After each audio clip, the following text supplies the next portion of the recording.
দর্শক মন্ডলী আসসালামু আলাইকুম। আজ 20 জুন 2025 শুক্রবার 6 আষাঢ়। জানাচ্ছি পত্রিকাগুলোর সর্বশেষ শিরোনাম। সর্বপ্রথম ইত্তেফাক মেইন হেডিং করছে, ইরানে আগ্রাসন শুরু করার কোনো কারণই ইসরায়েলের ছিল না রাশিয়া। আরো থাকছে 6 বছর পর এশিয়ান আর্চারিতে সোনা জিতল বাংলাদেশ। এরপর ভোরের কাগজের মেইন হেডিং, জনপ্রশাসন সংস্কার কমিশনের সুপারিশ দ্রুত বাস্তবায়নের সিদ্ধান্ত। আরো থাকছে, ইরানের সঙ্গে পেরে না উঠে যুক্তরাষ্ট্রকে ডাকছে ইসরায়েল। নেক্সট জনকণ্ঠের মেইন হেডিং, ইসরায়েলের গোপন পারমাণবিক অস্ত্রের তথ্য ফাঁস করল ব্রিটেন। আরো থাকছে, আলাদা ভূখণ্ড একই পরিণতি, আর কত নীরব থাকবে মুসলিম রাষ্ট্রগুলো। নেক্সট ইনক্লাবের মেইন হেডিং, জনপ্রশাসন সংস্কার কমিশনের সুপারিশ দ্রুত বাস্তবায়নের সিদ্ধান্ত। নেক্সট জাইদিনের মেইন হেডিং, ট্রাম্পের মন্তব্যে দিল্লিতে অস্বস্তি।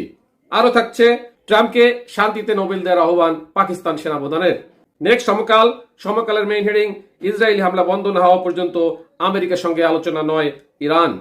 আরো থাকছে, অনেক সমস্যার মধ্য দিয়ে আমাদের যেতে হচ্ছে রিজভি। নেক্সট বিবিসি নিউজের মেইন হেডিং, তারেক রহমানের দেশে ফেরার নৈপথ্যে নিরাপত্তা ও নির্বাচন। এরপর আরটিভি নিউজের মেইন হেডিং, জনপ্রশাসন সংস্কার কমিশনের সুপারিশ দ্রুত বাস্তবায়নের সিদ্ধান্ত। এই ছিল এখনকার মতো সর্বশেষ সংবাদ শিরোনাম। সাথে থাকার জন্য ধন্যবাদ। আসসালামু আলাইকুম।